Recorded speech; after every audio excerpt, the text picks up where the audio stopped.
Hello बालक, कैसे आप लोग? उम्मीद करता हूँ मज़े में होगे, जम के पढ़ाई कर रहे होगे। दो बहुत ही इंपॉर्टेंट बात मैं आपसे शेयर करना चाहता हूँ आज इस वीडियो में। अगर आप सितंबर में एफएमएसएम सीए इंटर का एग्ज़ाम देने जा रहे हैं तो अगर प्रीवियस एग्ज़ाम को देखा जाए तो प्रीवियस एग्ज़ाम में बहुत सारे बच्चों ने गलती करी थी कि उन्होंने ओवर सिंप्लीफाई करने की कोशिश की थी सिलेबस को। ओवर सिंप्लीफिकेशन का मतलब क्या है? ओवर सिंप्लीफिकेशन का सीधा सीधा मतलब है कि आपको ये नहीं सोचना है कि किसी एक पेपर को आप ज़्यादा अच्छी तरह से करके आप आसानी से स्कोर कर दोगे। That is not going to happen. बहुत सारे बच्चे ऐसे सोचते हैं कि एफएम 50 मार्क्स का है, उसमें तो हम 45-50 ले ही आएंगे और 10-15 अगर हमारा एसएम से आ जाए तो हमारा काम हो जाएगा। तो इससे हमें बचना है, ये बहुत बड़ी परेशानी है। दोनों ही पेपर का बैलेंस होना, एफएम और एसएम दोनों का बैलेंस होना बहुत ज़रूरी है। साथ ही साथ सिंप्लीफिकेशन नहीं करना है कि चलो ये चैप्टर कवर कर लेते हैं, इस तरह के क्वेश्चंस आते हैं, इसी तरह का आंसर लिख के आना है। जनरलाइज आंसर लिखेंगे तो भी चलेगा। इन सब से हमें बचना है, क्योंकि स्ट्रेटजिक मैनेजमेंट की अगर आप बात करो तो बिल्कुल भी उसे आसानी में नहीं लेना और अच्छी तरह से तैयार करके जाना है। And same attitude should be in the FM SM की तैयारी करते वक्त आपको इस बात पे ध्यान देना है कि आप कितनी अच्छी तरह से टॉपिक्स पे आपका कमांड है। कोई भी ऐसा टॉपिक, मान लो कोई ऐसा टॉपिक है जिस टॉपिक पे you are having no command at all, उस पर अब ज़्यादा दिमाग नहीं लगाने का, राइट। आपको कम से कम 80 to 85% सिलेबस पे आपका 100% कमांड होना चाहिए। That is the basic rule. अगर आप 80 to 85% सिलेबस पे अगर आपका 100% कमांड है तो दैट विल बी इनफ और आप बहुत आसानी से एग्जामिनेशन में सारे क्वेश्चंस को सॉल्व करके आ जाओगे, क्योंकि आप जानते हो कि एक क्वेश्चन ऑप्शनल होता है एफएम में भी और एसएम में भी। तो इस बात का ध्यान रखना है कि जिन जिन चैप्टर्स को, टॉपिक्स को आपने बहुत अच्छी तरह से कवर करके रखा है, रिवीजन में भी ज़्यादा टाइम उसी पे देना है। हालांकि पूरा सिलेबस पढ़ना जरूरी है, बट आपको आपका फोकस एरिया पता होना चाहिए। इंपॉर्टेंट क्वेश्चन लिस्ट मैं आप लोगों को दे चुका हूँ, एफएम का भी एसएम का भी, दोनों वीडियो के डिस्क्रिप्शन में। अगर किसी ने डाउनलोड नहीं किया तो आप वहाँ से कर सकते हो, राइट। बात करो एमसीक्यू की।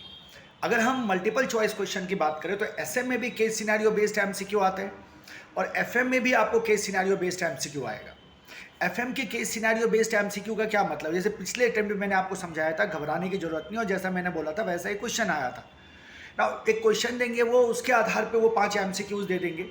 अगर आप प्रॉब्लम सॉल्व कर लेते हैं तो आप एमसीक्यू का आंसर कर दोगे बहुत आसानी से। एसएम में भी आपका जो केस सिनेरियो बेस्ड एमसीक्यू होता है बहुत ज़्यादा ट्रिकी नहीं होता। It's all about your concept clarity. अगर बच्चे का कॉन्सेप्ट क्लैरिटी है तो फिर उसे कोई परेशानी नहीं हो सकती, क्योंकि सारे के सारे एमसीक्यू कॉन्सेप्ट बेस्ड एमसीक्यू होते हैं। कॉन्सेप्ट बेस्ड एमसीक्यू है, तो अगर कॉन्सेप्ट पे अंडरस्टैंडिंग है आपकी तो आप एमसीक्यू भी बहुत आसानी से सॉल्व कर लोगे। एमसीक्यू के प्रैक्टिस के पीछे मत पड़ जाना कि मेरे को 4000 एमसीक्यू करना है, 5000 एमसीक्यू करना है, उसकी ज़रूरत है ही नहीं। आपका कॉन्सेप्ट पे कमांड होना चाहिए, एमसीक्यू अपने आप हो जाएगा। स्ट्रेटेजिक मैनेजमेंट में बहुत सारे ऐसे टॉपिक्स हैं जहाँ से केस सिनेरियो के चांसेस बनते हैं। उन सबको मैंने आपको जो इंपॉर्टेंट क्वेश्चन लिस्ट है उसमें मेंशन करके रखा है, तो उसको भी आपको क्या करना है, अच्छी तरह से कवर करते हुए जाना है, राइट। एफएम एसएम के प्रिपरेशन में कहीं कोई दिक्कत हो, कोई परेशानी हो, I am available round the clock. आप मुझसे कनेक्ट कर सकते हैं। I will try my best to solve any of your query, any of your problem, right. तो सिंप्लीफाई नहीं करना है, सिलेक्शन नहीं करना है, और जितना हमारा कमांड है उसको 100% अच्छी तरह से रिवाइज करके एग्जामिनेशन हॉल में जाना है और कोशिश करनी है कि 100 आउट ऑफ 100 को हम सॉल्व करके आएँ, राइट। एमसीक्यू का बहुत ज़्यादा प्रैक्टिस की आवश्यकता नहीं है। Instead of practicing MCQ a lot, we have to focus on concept, ठीक है। Speed and accuracy should be maintained. तेजी से क्वेश्चन सॉल्व कर सके, तेजी से आंसर्स लिख सके, तेजी से रिवीजन के वक्त भी आपको स्पीड एंड एक्यूरेसी का फॉर्मूला दिमाग में रखना है कि तेजी से रिवाइज करें, क्योंकि आपके पास रिवाइज करने के लिए और भी पेपर्स हैं, तो जाहिर सी बात है आपको फास्ट रिवीजन करना होगा। सो स्पीड मेंटेन करना है रिवीजन में भी और लिखने में भी एग्जाम में, और एक्यूरेसी मेंटेन करना है, बहुत ही इंपॉर्टेंट है। स्पीड प्लस एक्यूरेसी के फॉर्मूला पे हम क्या करेंगे, कंटिन्यू करेंगे।